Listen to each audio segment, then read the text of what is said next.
Snow fell like shards of glass from the heavens, relentless and unyielding, a storm so fierce it swallowed the land and left villages silent beneath its weight. The world seemed frozen in an eternal breath, and through that merciless night stumbled a lone figure. Isabella dragged her boots through the snow, each step heavier than the last, her cloak sodden and clinging to her trembling frame. The wind bit at her cheeks, her breath came ragged, and still she pressed forward, clutching the worn satchel that held the last remnants of a life that had unraveled. Once, she had been the daughter of a prosperous merchant, her future a tapestry woven with promise and suitors, laughter and banquets. But her father's fall into debt had brought ruin swift as fire through dry fields. He had died with shame staining his name, and she had been left adrift, unwanted, homeless, nameless. The storm was only the final cruelty, driving her from the road, twisting her through pine forests that clawed at her sleeves. When the silhouette of the castle rose before her, she thought at first it was a mirage. Its towers clawed toward the black sky like jagged spears of stone, torches faint and flickering in distant windows. Altamira Castle. The name whispered in every village market and tavern. Its master, Duke Raphael, was a man spoken of with both reverence and fear, a ruler cloaked in shadows of grief, a noble heart turned to iron. Her knees threatened to buckle, but the need for shelter, for life itself, pushed her forward. The grand doors of oak stood tall, carved with the crest of the dukedom, a stag pierced by arrows, defiant even in death. She raised her fist and knocked, the sound dull beneath the roar of the wind. No answer came. Her knuckles throbbed with cold. She hesitated, lips quivering as her breath misted the air, then pushed against the iron handle. The door groaned and yielded. Warmth struck her face like fire. She stumbled into a cavernous hall, her senses overwhelmed by its sudden glow. Shadows leapt across vaulted ceilings, chandeliers glittered with pale light, tapestries shifted faintly in the draught. She closed the door with trembling hands, leaning against it for strength. Relief swept her like a tide. Surely, she thought, a servant would appear. Surely, a kitchen would open to her, a hearth where she could thaw her bones. But no servant came. No sound but the crackle of distant flames and the beating of her own heart. She stepped forward, timidly, her boots dripping melted snow onto the marble floor. Her eyes climbed the staircases that twisted upward into darkness, the portraits that lined the walls, faces stern and unyielding, men and women who seemed to judge her intrusion. Then a voice split the silence. Who dares enter unbidden? She froze, her body rigid. From the stairwell above, a figure descended with the measured grace of one who commanded without question. He was tall, his form wrapped in velvet the color of midnight, his presence filling the hall as though it belonged to him alone. His face, half in shadow, revealed high cheekbones and a mouth pressed into a hard line. But it was his eyes that held her still, blue, sharp as frozen rivers, unblinking in their power. The storm, her voice trembled, almost lost beneath the echo of his words. I was lost. I only sought shelter. His gaze narrowed, sweeping over her as though to strip away every lie, every fragment of disguise. Then, almost imperceptibly, something shifted. Beneath the dripping hood, her face emerged, delicate, pale from cold, yet alive with a spark that had not been crushed by ruin. You should not be here, he said. The command was in his voice, but its edge dulled as though he himself did not believe it. This is no place for strangers.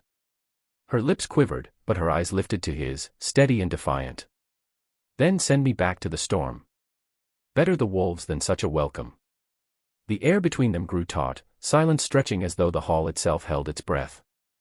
He stood unmoving, a man of duty and iron, and yet something unseen bent within him.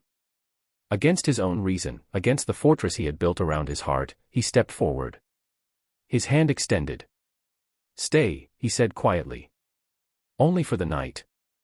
Her breath caught, not from cold this time but from the weight of his words. The hand before her was not gentle, yet not cruel. It was command and mercy all at once. With hesitation, she placed her trembling fingers into his palm, and the warmth of his skin startled her more than the fire in the hearth. He led her deeper into the castle, past walls where shadows clung like memories. Every step echoed as though the stones themselves remembered secrets they would never tell. She followed, both frightened and strangely anchored, as though something had shifted within her fate. In a chamber lit by a roaring fire, garments of wool and linen lay folded on a carved chest. He gestured toward them, his tone softer though his eyes never left hers. Change. You will freeze as you are. She nodded, her throat tight with words unsaid. When he turned to leave, she felt an ache rise in her chest at the absence of his gaze. She changed quickly, slipping into the dry clothing, her hand shaking not only from cold but from something she did not dare name. When he returned, she stood near the fire, the flames painting her face in shades of gold. For the first time she saw him clearly. He was younger than the stories had painted, though grief had carved shadows beneath his eyes. His strength was evident, the kind that bore both the weight of armor and the heavier burden of sorrow. At supper, the hall seemed larger still, its oak table stretching into endless silence. He sat at the head, she at the side, small in the enormity of it all. Her hand shook as she reached for bread, afraid to touch too much, to take too little. Your name, he said at last, voice firm, the kind that did not ask but demanded. Isabella, she answered, her voice small in the cavernous room. Daughter of Martin, once of Valencia. His brow furrowed. I knew the name. He fell to ruin. The truth struck like a lash. Her eyes fell to the plate. Yes. And with him, I. He regarded her in silence, and for a moment she felt naked beneath that gaze, not stripped of clothing but of pretense, every fracture of her life visible. He poured wine into her cup with his own hand, though he had not done so for another in years. You trespassed in a duke's hall, he murmured, his voice low, almost dangerous. But I will not send you back to death. Eat. She obeyed, though every bite seemed lodged in her throat. Her eyes rose once, hesitantly, and found his watching her with something more than command. There was grief there, sorrow buried deep, and loneliness that no castle, no crown, could erase. The firelight flickered across his face, catching the tremor in his jaw. She thought then that he was not made of stone as rumor claimed, but of flesh scarred by memory. Why do you live in silence, she whispered before fear could stop her tongue. His eyes snapped to hers, sharp as steel. No one questioned the Duke. Yet he did not rebuke her.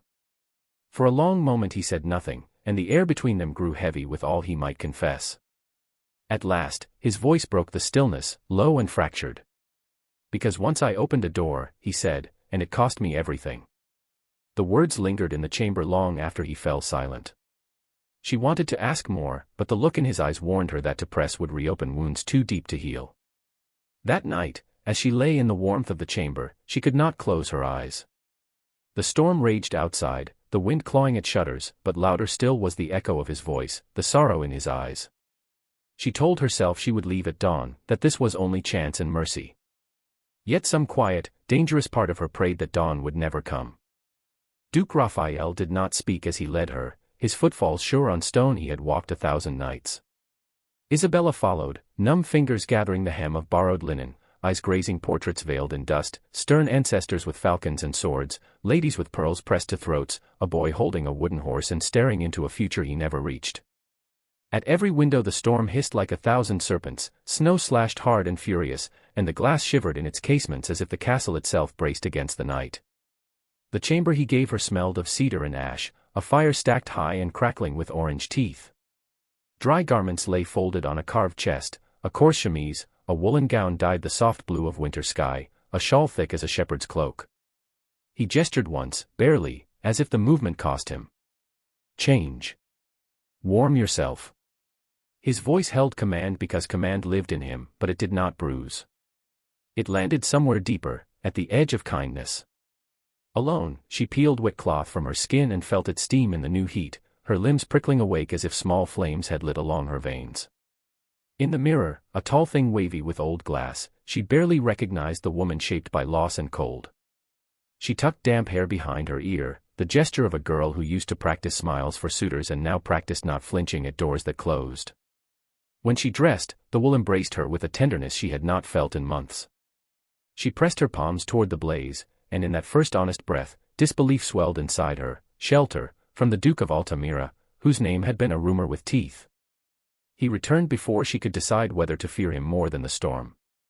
Come, he said, and she did, because disobedience in such halls felt like stepping off a cliff. The great hall stretched long as a nave, lit by a procession of candles that cast honeyed halos over old wood. He sat at the head of the table as though his bones were molded to that place, she took a seat at the side, small in the width of polished oak. The servants that remained moved like careful shadows, placing dark bread and a stew that smelled of thyme and venison. Isabella's hands trembled as she reached. Hunger made her bold, but fear made her clumsy. "Your name." He did not ask it so much as claim it. "Isabella," she managed. "Daughter of Martín, once of Valencia." He tilted his head, and something like recognition drifted behind his eyes. "I knew the name." He fell to ruin. The words struck clean. She swallowed. "Yes. And with him, I." Silence followed, not empty but dense, like cloth layered over a wound. He studied her as if the truth might try to hide. It did not. She had nothing left that could lie for her. At length he reached for the wine and poured into her cup with his own steady hand, a simple act that trembled with implication, a bridge extended from a citadel. He had poured for no one in years, and she felt the weight of that admission more keenly than the crown etched into the silver goblet. "You trespassed in a duke's hall," he said, his voice roughened by gravel and memory. "But I will not send you back to death. Eat." She did, though swallowing felt like learning a forgotten language. The food warmed her throat and spread courage through her chest. In the hush between clinks of cutlery, her gaze met his. The fire painted his face in living metal, bronze and shadow, the sinew of restraint visible in the set of his jaw. He carried strength the way a soldier wears old scars, unboastful, unavoidable. Yet the longer she watched, the more she saw the wound that armor cannot protect. His hand lingered too long on the stem of his glass. His gaze drifted, again and again, to the corners where the candlelight fell away, as if someone waited there in the dark, as if he braced for a voice that no longer came. The question rose before she could weigh it for insolence. "Why do you live in silence?" Candles hissed. Even the storm seemed to pause, the air in the room thinning with the audacity of the words. His eyes flashed the steel of a title that could crush or pardon. No one questioned the Duke.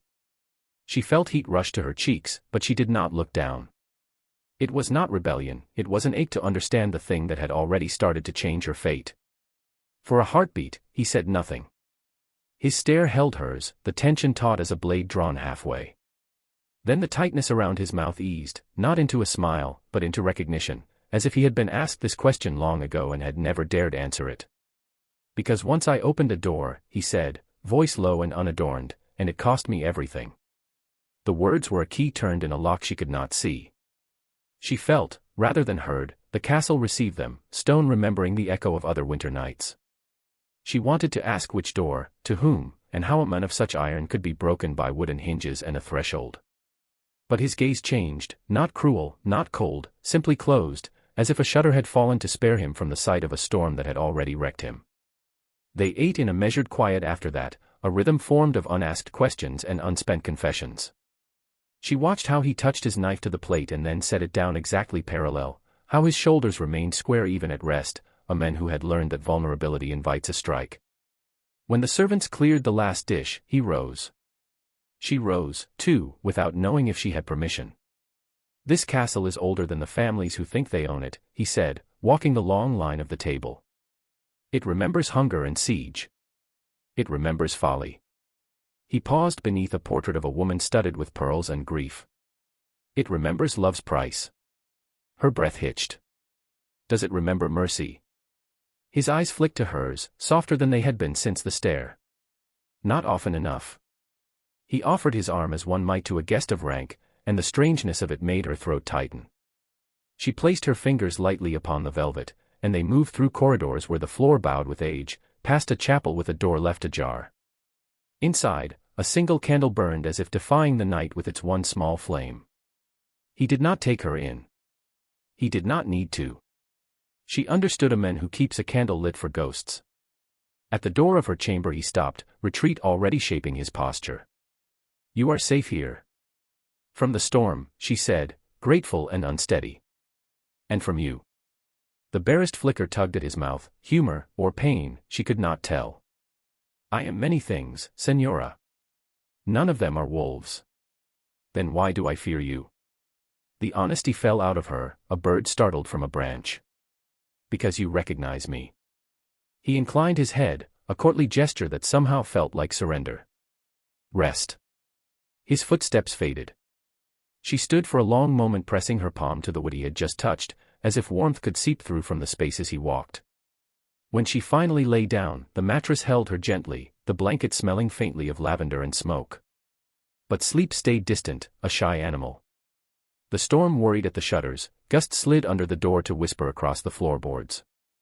In that breathy chorus she heard again the sentence he had given her, a door, and everything lost. She rose and crossed to the small window. Snow furred the sill, muting the world to white.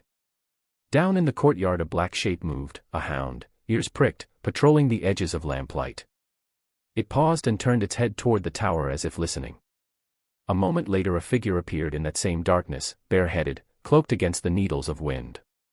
He moved slowly along the battlements, a man measuring his walls, counting his watch. Even blurred by storm, she knew him. The storm showed no mercy. Day after day it laid siege to the castle, walls of white folding in over the hills, turning the world beyond Altamira into a dream she could no longer reach. Isabella remained within, no longer a guest, not yet anything more, a presence too quiet for a stranger, too frequent for a servant. She floated through stone halls with tapestries that moved like breath in the draught, her footsteps echoing in places that had forgotten the sound of a woman's walk. She found the library by accident, or perhaps the castle itself had led her there, as it did with all things she was not meant to find. The door creaked open on brass hinges worn smooth by time, revealing rows upon rows of books stacked like centuries. Dust curled in the air, a golden fog, and light from high-arched windows touched the shelves with reverence. He was already there. Duke Raphael stood near the hearth, gloved hands moving slowly across a line of faded volumes. He didn't turn at first. It struck her then that this was where he lived, not the throne-like chair at supper or the battlements above, here, among stories bound in leather, pages softened by centuries of solitude. When he did look up, his brow lifted slightly. "You read?" She tilted her chin. "I live by it." Her fingers traced the spine of a thick tome with cracked gold lettering. "It's the only world that never betrayed me." A pause, then the barest lift at one corner of his mouth, an almost smile, like sunlight behind cloud. "Then you've read the dangerous kind. The only kind worth reading." Their eyes held for a moment longer than they should have. The fire crackled behind him, and somewhere beyond the tower, the storm wailed like a grieving mother. He stepped aside, gesturing toward the chair opposite his own. She sat, the old cushion sighing beneath her, and opened the book without looking at the words. They spoke not of debts or dukes or daughters of ruin. They spoke of poems once banned by kings, of constellations named by forgotten lovers, of a knight who abandoned a throne for a kiss. He listened more than he spoke, but when he did, his voice softened into something warmer than command. Once, she made him laugh, quiet and short, like it startled him as much as it startled her. When she laughed in return, it echoed through the chamber, bright and clear. He flinched slightly, not with pain but with memory, and she realized then, this castle had not heard joy in years. Days passed in that rhythm. The library, the fire, their quiet battles with words and wit. And with each meeting, the distance between them narrowed, measured not in feet but in the way his hand lingered near hers when they passed the same page, in the way her eyes drifted to his mouth when he read a line aloud. The silence between them grew thicker with every unsaid thing.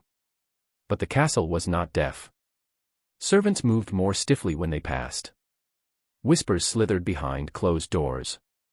The daughter of disgrace and the Duke of Altamira, scandal waiting like a wolf in the dark. He tried, at first, to preserve the line between them. He kept to formalities, nodded instead of spoke, left rooms before she could thank him. But every effort was a crack in the dam. And when he caught her hand on the stairs, everything unraveled. She had slipped, barely, the toe of her boot catching on stone worn smooth by years, and he'd turned, swift as instinct, catching her by the wrist. Her breath left her chest in a rush. Their faces were inches apart. Her hood had fallen back, his hair was damp with melted snow. The torchlight lit half his face, the other cloaked in shadow, but both sides of him burned. He didn't let go. His thumb brushed the skin at her wrist, slow, as if reading something there. She felt the fire leap from her bones to his, something ancient and unnamed stirring between them. Neither of them moved. Then he blinked, as if waking from a dream, and pulled back sharply. "Forgive me," he said hoarsely, stepping back into the safety of cold air. Her voice came from somewhere she hadn't used in years, soft and shaking. Do not. He stopped.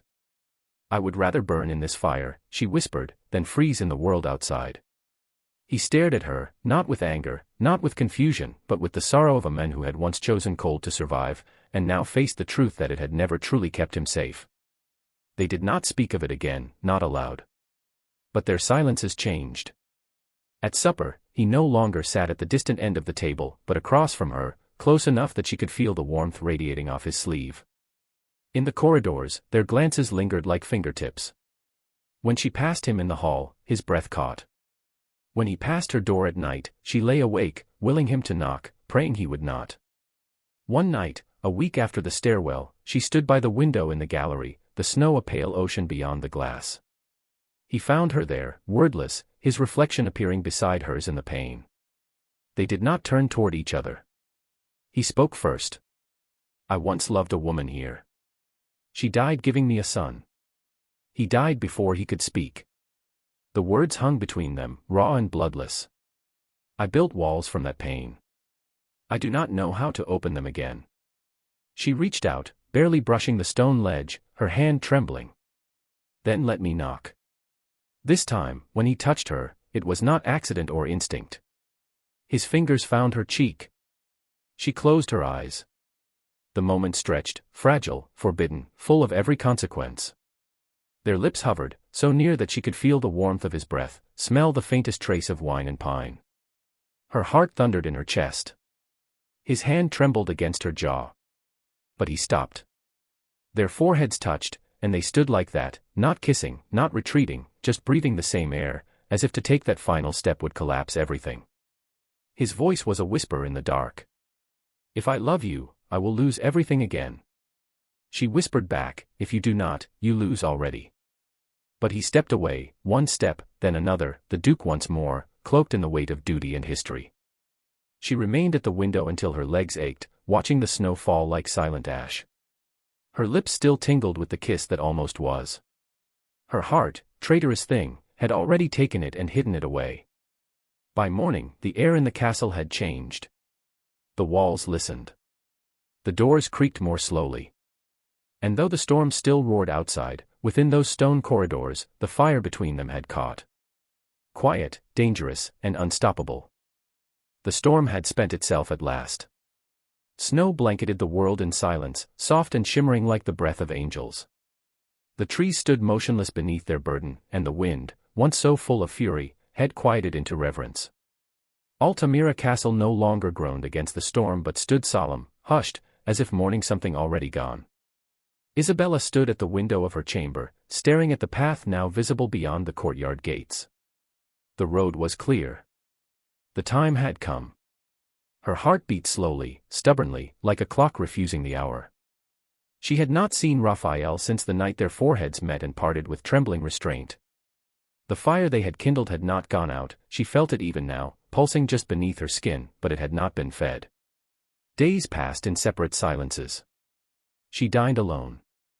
He no longer walked the library. The castle, once beginning to stir, had retreated into its cold quiet again. And yet she knew. He had been waiting for the storm to pass. When the servant appeared at her door, he did not speak, only handed her a folded note. She opened it slowly, her fingers tightening as she read the words penned in a sharp, slanted hand. Come to the great hall. She went. Her steps felt unreal, as though the stone beneath her had lost its weight. The castle walls seemed to whisper in recognition, their eyes open, their breath held. She reached the arched threshold and stepped into the vast room where they had first spoken. Torches lit the walls in golden pools, and at the center stood Raphael. He was not dressed as a nobleman now, nor as a mourning widower. His cloak was plain, his boots dusted with ash, his face open in its solemnity. Yet his presence still filled the space, every inch of him carved by legacy and battle. The road is clear, he said. She said nothing. I will send you with a horse. You'll reach the nearest village before nightfall. His voice was calm, almost detached, but the edge beneath it trembled. He would not look at her. You must go. Her throat closed around air. Do you command it? He hesitated, then looked up, and she saw him, not the Duke, but the men behind the title, the one who had touched her face in the dark, who had listened to her stories in the library, who had once laughed without meaning to. I beg it. The words cracked in his chest, more confession than request. She turned from him before he could see her tears. There was no point in pleading. He had chosen honor. She would not beg him to choose her. Back in her chamber, she packed what little she had. The satchel still smelled of smoke and pine, remnants of days now etched into her skin. Her hands moved automatically, folding, fastening, brushing the fabric of the gown she would leave behind. When she fastened her cloak and pulled the hood over her hair, she paused at the mirror. Her face had changed. It held something she had not seen in months, softness where once there was only hunger, resolve where once there was only fear. She walked to the gates. The great wooden doors stood open, groaning faintly on their hinges. A servant stood nearby, leading a gray mare saddled for travel. Isabella approached, lips parted, lungs full of something sharp and heavy. For a moment, the world stood utterly still. Then she stepped past the threshold. Behind her, the firelight spilled from the hall, warm against the snow. And then his voice broke through it. Isabella. She froze. Slowly, she turned. He stood there, framed in the doorway, the torchlight haloing him in gold and flame. His hair stirred in the wind. His eyes, those storm-colored eyes, held nothing back now. I swore I would never love again, he said, and his voice was raw, reverent, afraid. I swore it. And I meant it. But one winter night, you opened the wrong door. His breath hitched. And I can never let you go. The satchel slipped from her fingers, falling with a soft thud into the snow. She didn't wait. She ran to him, cloak flying behind her like wings. His arms were around her before she could speak, before she could cry. He pulled her against him with the force of a man reclaiming breath after drowning. Their lips met, and the world fell away. It was not a kiss born of rebellion or recklessness. It was a kiss of absolution. Of a vow unspoken and unbreakable. She tasted salt and fire and the grief he no longer carried alone. His hands trembled at her waist, hers tangled in his collar. Time halted, melted, rewrote itself around them. He pulled back just enough to rest his forehead against hers. I tried to let you go, he murmured. But I built my walls too high. You walked in anyway. You left the door open, she whispered, smiling through her tears. He laughed then, a full sound, wounded and full of wonder, and kissed her again as if to silence every reason the world would offer against this. Behind them, the servants watched from the shadows. No one dared speak. No one dared move. They would whisper of it later, the winter the Duke broke his silence for love, the woman who arrived with snow in her hair and left with his heart in her hands. The world beyond Altamira might roar with scandal. Nobles might sneer, bloodlines might protest. But here, within these ancient stone walls, truth reigned. Not the kind etched into family trees. The kind that burned. And though her journey had begun with a door she was never meant to open, it ended with one that never closed again.